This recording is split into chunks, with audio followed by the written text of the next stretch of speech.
The topic is lucid visions, the forgotten fourth state of consciousness. And what I've noticed throughout the day, maybe in general, is that the presentations tend to be kind of somewhat complex on one end, like you really have to think it through and learn, and then the others are more simple, things like breathing and so on. So my thing is on the simple side, not the complex side. Anyway, so this is what I think. I think that our circadian cycle is broken. This is where I'm going. I'm going towards utter simplicity here. I have a theory, an experience where I think that simple things done well work well. Simple things done well work well. And oftentimes we pursue solutions in complexity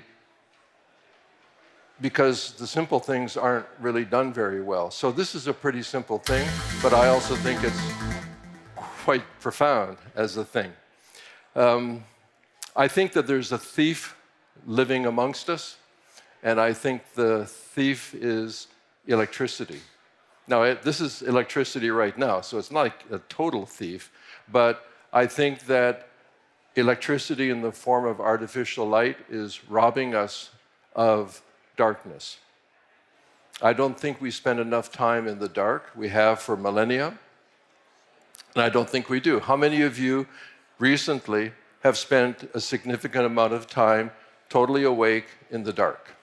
I think, if you're doing that, you're on the right show, as far as I can tell. So, what's the game? This is lucid visions, and here the word lucid is going to come up. What do I mean by lucid? Lucid could mean shining full of light. We kind of think like that. The other is clear perception. So let's look at lucid visions and what that might mean. This quote is from Hindu Tantra and is well over 1,000 years old. To acquire continuity of consciousness, unaffected by lapses in unconscious states, you must hold yourself in the junction of all the states, which constitutes the links between sleeping, dreaming, and waking, the half-sleep, the so-called fourth state. This is the advice. And this advice still applies now. The question is, are we taking advantage of this or not? So this is my thing. We have a short talk. I'd like to explore in simplicity, and here's a spoiler alert. I think that we are suffering in our modern culture. I'll use the word pandemic. I don't mean the other thing. I think the pandemic is that we are experiencing a fourth state deficiency syndrome. I think we're suffering from a lack of natural time in our biological, natural fourth state. So let's have a look at that and what I might mean. Classically, without being too fancy, these are the four states. Waking, got that. Sleeping, got it. Sleeping dreams, waking dreams. I don't particularly like the word dreams, but this is classically what's used. So dreams kind of seem like, they're not really substantial. What are they? But waking dreams. Now, we'll look at a little bit more, but biologically, these occur naturally every 24 hours. It is our nature, it is innate to have each and every one of these four states. Let's see what happens if we don't. So, to be a little bit more clear, because maybe the term fourth state is not so common for you, you could call them lucid visions. You can call them waking dreams. For some of you, I think you know well, hypnagogia and hypnopompia. The idea that it's a transition state. Hypnagogia, the transition between waking and sleep. And then the transition from sleep to waking. something incredibly important happens regularly, biologically, every 24 hours in this way. The question is, are we aware? Are we taking advantage? Is there any benefit? The answer is there's massive benefit, and I think a lot of what we're suffering is a lack of experience in that state. That's my proposition. So we have to understand that the human nervous system, mammalian, developed from the bottom up. Spine growing into what we'll call old brain, and then into what we call new brain. That there's a bottom-up process. And that bottom-up process has, you could say, a kind of a proto brain. We still have it. You have it right now. It's still highly functional. Call it old brain, call it what you want here, proto brain. The proto brain has a proto consciousness. That proto consciousness is a pre-ego state. It's a development of experientially existing without a lot of a me, me, me. That mental movie we call me exists in this proto brain as proto consciousness. And it's always right there with us. So this bottom-up thing, because most of what we're doing, like right now, I assume for most of us anyway, we're doing this top-down. This is the world of idea, the world of normal processing, the world of this kind of communication. That this is still happening.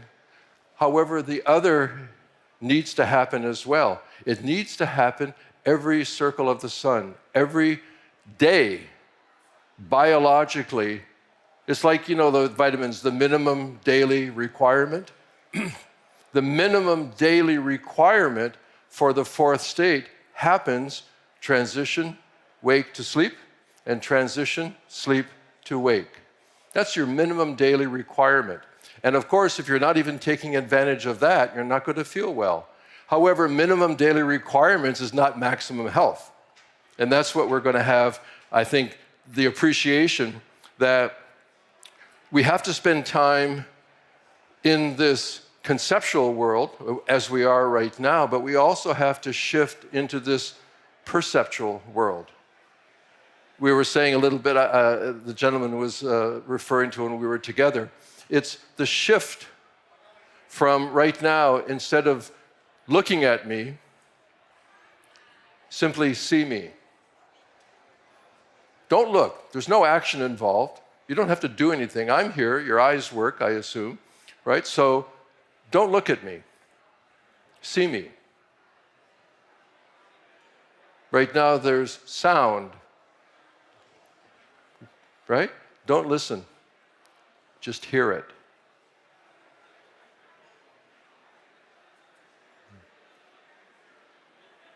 Let it come on its own, stay on its own, leave on its own.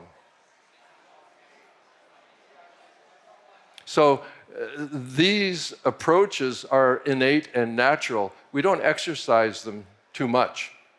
I'm sure some of you do. Generally speaking, I think most of us don't. So to think of the human being, the brain, a very popular model, complex adaptive system. Complex adaptive systems are self-regulating, self-organizing, self-healing. There's no boss. Everything contributes. That's the basic way that we work. But for a complex adaptive system to work well, you have to have access to all the elements in the system. So are you, me, we, spending enough time consciously aware in the fourth state? If we don't, the complex adaptive system is crippled from self-regulation. I have a proposition that many of the inconveniences, many of the things that we suffer from is because, you can think about it as right or wrong, that this state is a necessary psycho-emotional nutrient. We need to spend time in lucid visions. And lucid visions, it doesn't necessarily mean things that you see, although there's a lot of it. It's these intuitive flashes, these insights, these highly symbolic, rich flashes where it'll take 2 hours to write out what you just got in 2 seconds.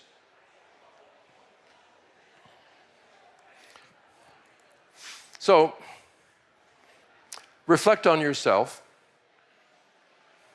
How do you deal with the transition from waking to sleep? Do you go to the point of absolute fatigue and the light is on and the screen is on and you say, okay, now I'm going to go to sleep. Click, fatigue, splash, you're gone.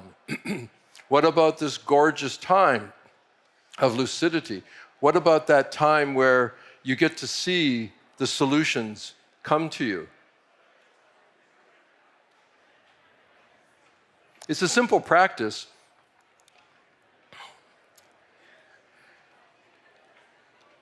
I think if we don't spend enough time in the fourth state, I think we have a lot of problems that emerge. I think one of the main problems is sleep disorders. So I think sleep disorders in the fourth state deficiency syndrome, one of the symptoms of the syndrome are sleep disorders. Hey, look, if you take any human, any animal, and you deprive them from time in their proper natural biological four states, if you don't get enough sleep, you screw up. If your waking state has brain fog, you screw up. If you're not allowed to have REM dreaming, you screw up. Why do you think it's okay to not have fourth state experience? Many of the regulatory processes that are natural won't work. Then we seek therapies and techniques and technologies, and for some reason, they don't work as well. Why? You can, if you're not sleeping, you can take all kinds of nutrients and you feel like shit. And as soon as you get some sleep, you feel better. So there's a deficiency issue here. It's a primary deficiency issue, and what I think is that our culture does not reward it. Now, this is a specialized community here, where there is more reward, but the problem that we have, generally speaking, in modern urban culture is that this state is pathologized. It's a pathology. In other cultures, other times, if people have visions and insights and maybe prophecy or some kind of unusual solution to a problem, they're rewarded. They're even given, some kind of prestige. They can have it, they can see these things, they can know these things irrationally, but they know them and they know them well. In our culture, if you dare to express this with authority, it's oftentimes pathologized. Like, if you do it too much, you're nuts. You're nuts. So what we have is we have a cultural bias right now. We have a really strong cultural bias against whatever you want to call it, like intuitive knowing or, visionary prophecy, foresight, remote viewing. All of these things are characteristics of this natural information processing in the proto brain. It's our proto consciousness. Okay, entropic brain theory. I do a lot of brain research, the neurovisor thing. I love it. And I don't know if you know much about these guys, Carhart Harris and Imperial College and so on. They have this thing called the entropic brain model. I think it's superb. I think it's fascinating. The short story is they have an impression, a theory, that at a very early stage in human evolution, the brain expanded rapidly up into all sorts of possibilities and a degree of uncertainty. And this was like the kaboom. McKenna says, the stoned ape theory, I don't believe in that, but something did happen. Our nervous system, our central nervous system suddenly expanded, and there was a whole new vista of experience. In the entropic brain theory, there is a secondary reaction, like, holy shit, wait a minute, the secondary consciousness is compressive and suppressive. It holds down the expansion which is natural to us. Psychedelics don't make it happen. Psychedelics permit what is natural to happen. Meditation doesn't make it happen. Meditation allows what is natural to emerge. And that's the principle in the entropic brain, that the brain naturally went like this, and it's like, oh shit, and then there is a secondary suppressive action to keep it together. And in the entropic brain theory, it's called secondary consciousness. I've read, like brain, I do a lot of brain stuff, and alpha is the major policeman of the brain. Alpha keeps your shit together. That's the main thing that it does. That's why with the psychedelic, one of the first things that happens is the alpha is disabled in the visual cortex, along with the default mode network. The mental movie called me goes, bye-bye. It's like, oh. So that quality is available to us through the fourth state. Those qualities, which are natural, if we slip into that, I'm going to turn my back, excuse me, this way. This is a model, my slides are like cave art. I was looking at the other people's slides, they're like so beautiful. I thought, oh man, it's like I did my PowerPoint stupid stuff. But anyway, forgive me. So this is the concept of the entropic brain. And you see the purple in the middle here, the critical shift. Right now, I think most of us, although who knows, we're here. We're in this what's called the desensitized criticality. This is ordinary consciousness. This is the suppressed, keep your shit together consciousness. That it's good because when you're driving the car, you don't want to hallucinate. That when you go to take a glass of water, you don't want to pour it over your shoulder. You want to go to your mouth. This is all really, really good stuff. However, it sucks at problem solving. So the problem-solving experience means that you shift through this, what's called metastable criticality. I said it's simple, but big words. This is transitional, and that we have to spend some time up here and then return down here. We do it every circadian cycle. We don't have to do it, we have to kind of cooperate with it. Do some mushrooms, you spend time here. Go fourth state, you spend some time here. You do microdosing, you hang in the metastable criticality zone, right on the edge of the shift.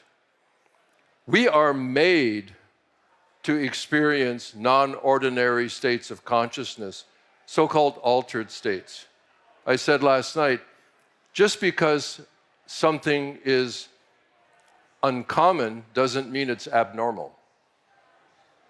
I'll repeat it. Just because something is uncommon does not mean it's abnormal, right? And yeah. Okay. So, here it is, to repeat, and you've got to think about this. I think about it too. Give honor to this state, which is not really a transitional state, that make sure that you spend time waking and letting go. Invite it, appreciate it. I'll say it a little bit later, but I'll bring it up now. The golden key, yeah, you can wait for the transition from wake to sleep and sleep to wake. It happens every day, by the way. But if you want to do other times, I like it. Guess what? The golden key is deep, conscious relaxation.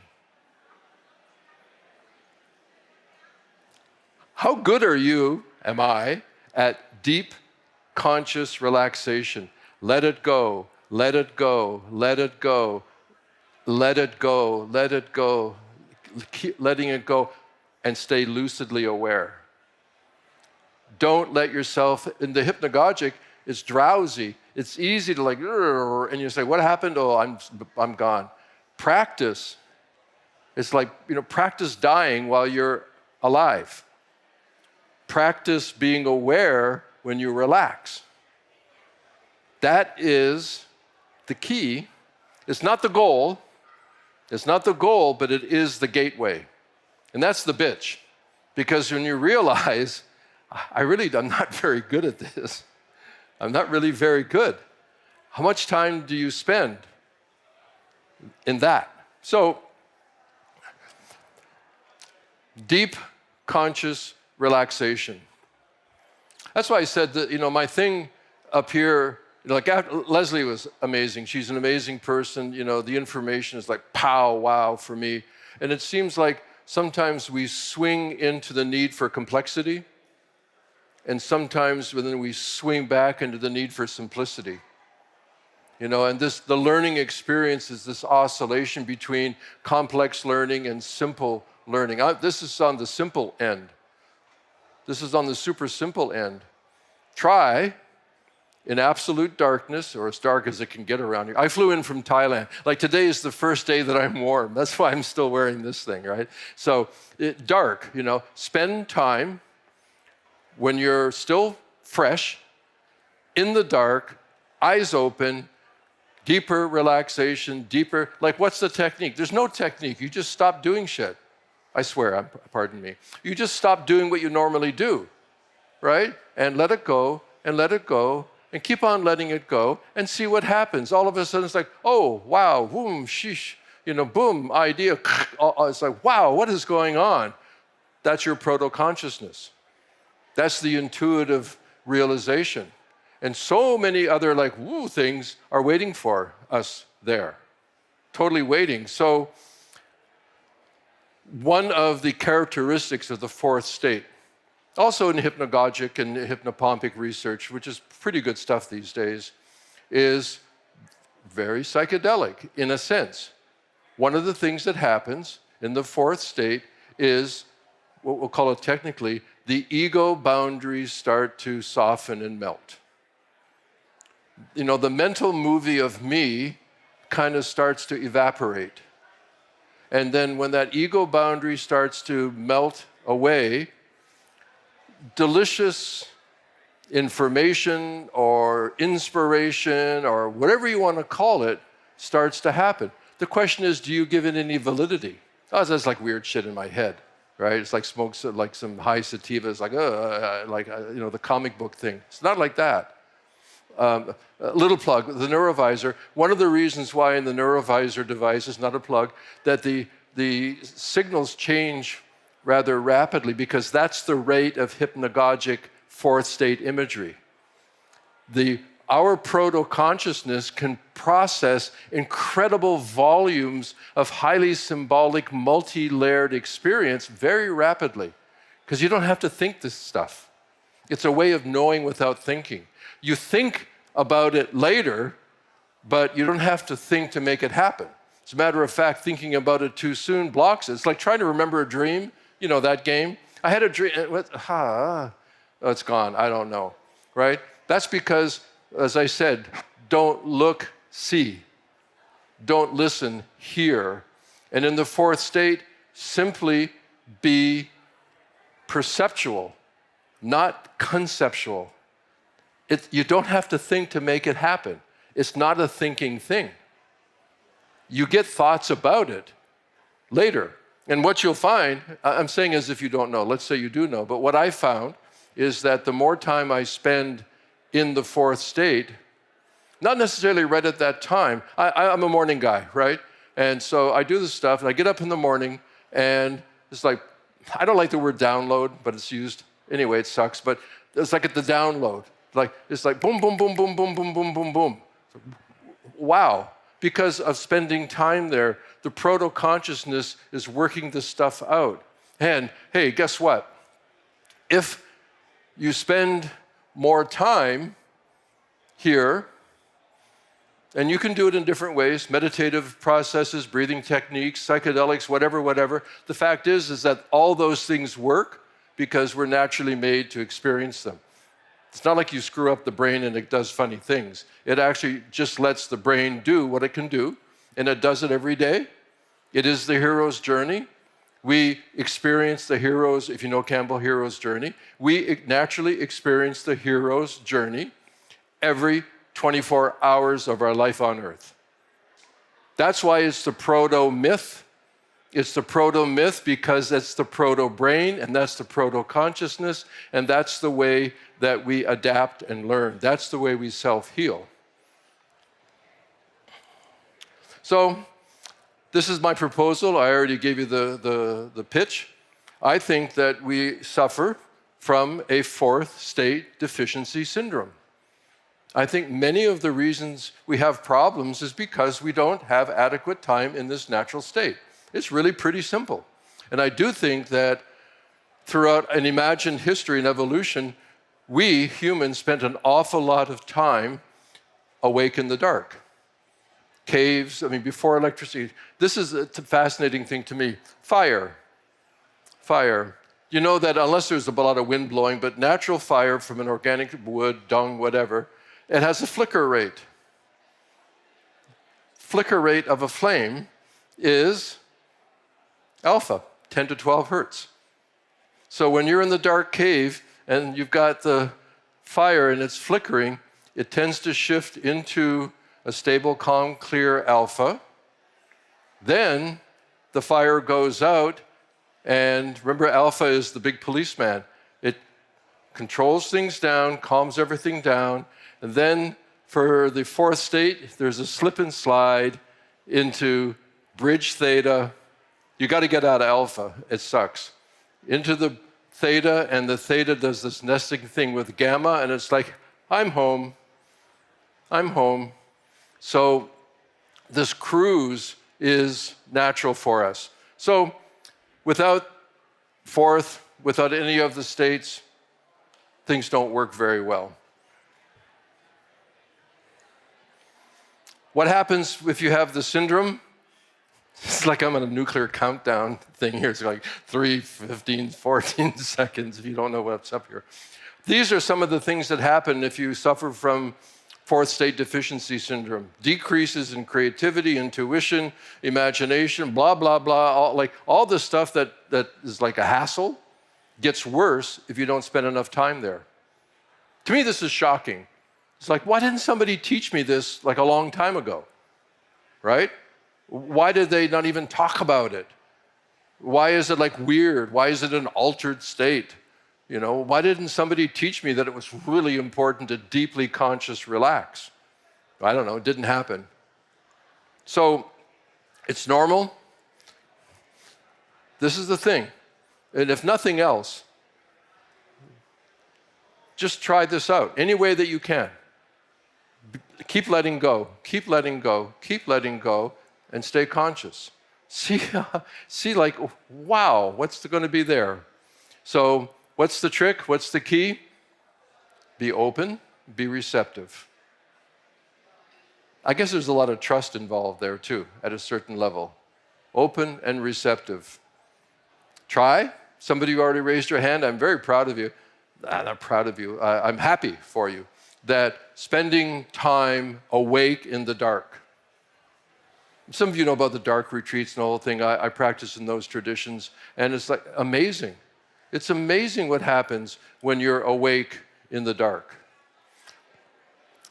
Quickly, a couple of guys, Edison, he used to sit with ball bearings in his hand and slide, and then when the ball bearings would drop, it would bring him into consciousness to examine his experience in the fourth state. Dali used to use keys, sit, and when they drop, it's like an awareness technique. It's impressive to me. And yes, there are technologies. I'm proudly to say Neurovisor is one that helps to induce that state. So the encouragement, I think, is obvious. First of all, let's wake up to the fact that we have a fourth state of consciousness. Let's not forget. Let's spend time culturing it. Let's respect it. Let's see if it can help where other things have not been helping. And share it with each other, because I think it's really the root of creativity. So, yeah, I'll skip this part. This is my favorite one. I do wild animal conservation work in Thailand. This is Oscar, and we're saying thank you. Okay, take care.